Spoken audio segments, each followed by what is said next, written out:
Hello students, कैसे हैं आप सब लोग। हमारी आज की हिंदी क्लास का जो विषय है वह है भाषा के रूप। देखिए, भाषा के कितने रूप होते हैं। भाषा के 3 रूप होते हैं।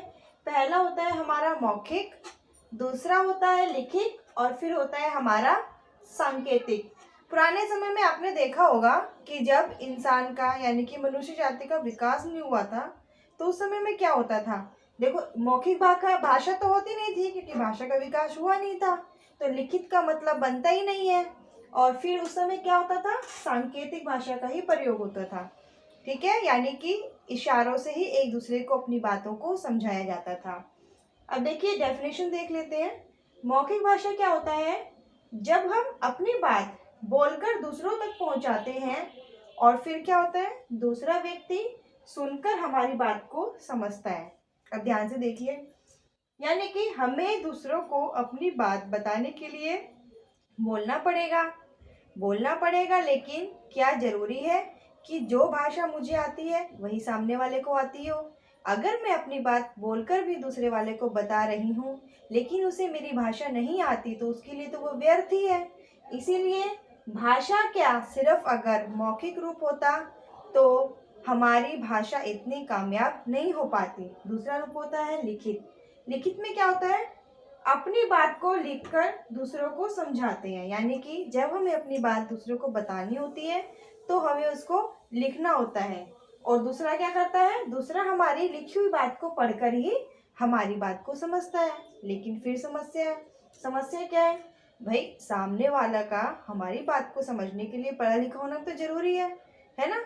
इसीलिए लिखित भाषा के लिए जरूरी है सामने वाले का भी और हमारा भी पढ़ा लिखा होना। ठीक है, ये इसमें कुछ लिमिटेशंस है। तीसरा आता है हमारा सांकेतिक भाषा। सांकेतिक भाषा में क्या होता है, सांकेतिक भाषा में संकेतों या चिन्हों द्वारा अपनी बात दूसरों को समझाई जाती है।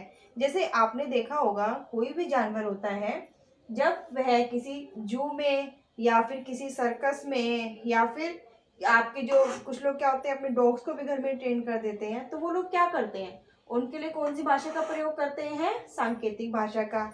और आपने देखा होगा कुछ लोग ऐसे होते हैं जो बोल नहीं पाते या सुन नहीं पाते, इस भाषा का प्रयोग उन लोगों के लिए भी किया जाता है। सांकेतिक भाषा का प्रयोग जब भी किया जाता है जब दो ऐसे लोग आमने सामने होते हैं जिन्हें एक दूसरे की भाषा नहीं आती, तो वह कोशिश करते हैं अपनी बात दूसरों को समझाने के लिए किसका प्रयोग करके, संकेतों का प्रयोग करके अपनी बात दूसरों को समझाते हैं। ठीक है, तो इस प्रकार भाषा के कितने रूप हुए, मौखिक, लिखित और सांकेतिक। मौखिक में क्या होता है, हम अपनी बात दूसरों को बोलकर समझाते हैं और दूसरा सुनकर हमारी बात को समझता है। लेकिन इसकी लिमिटेशन, कमियां क्या है कि हमारी और सामने वाले की भाषा समान होनी चाहिए, या फिर जिस भाषा का प्रयोग हम कर रहे हैं उस भाषा को ज्ञान सामने वाले को होना चाहिए। अगर ऐसा नहीं होता है तो मौखिक भाषा का कोई मतलब उस समय नहीं रह जाता है। दूसरा होता है हमारा लिखित भाषा। लिखित में आपको पता है क्या करते हैं, लिखी हुई भाषा को पढ़कर समझा जाता है। इसके लिए क्या जरूरी है, इसके लिए जरूरी है कि हमें लिखने का ज्ञान हो और सामने वाले को पढ़ने का ज्ञान हो। ये पहली वाली कंडीशंस यहाँ भी अप्लाई होती है। अगर मैं अपनी भाषा में अपनी बात लिख जा रही हूँ लेकिन आपको मेरी भाषा पढ़नी नहीं आती, तब भी लिखित भाषा का कोई महत्व नहीं रह जाएगा। तीसरा होता है हमारा सांकेतिक भाषा। सांकेतिक भाषा में क्या होता है, अपनी बात समझाने के लिए हमें संकेतों या चिन्हों का प्रयोग करना पड़ता है। और संकेतों और या चिन्हों का प्रयोग किस किस के लिए किया जा सकता है, जानवर जब ट्रेन किया जाता है उस समय संकेतों का प्रयोग कर सकते हैं हम।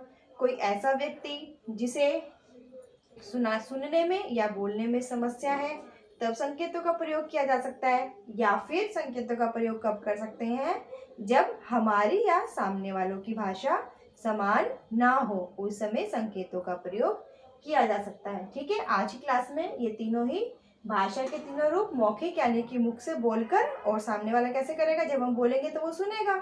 लिखित, लिखकर, अगर हम लिखते हैं तो सामने वाला क्या करेगा, उसे पढ़ के समझेगा। सांकेतिक मतलब इशारों द्वारा अपनी बात को समझाना। ठीक है, अगर आपको ये चीजें समझ में आ गया है तो कमेंट बॉक्स में हमें बता दीजिएगा और चैनल को कर दीजिएगा सब्सक्राइब।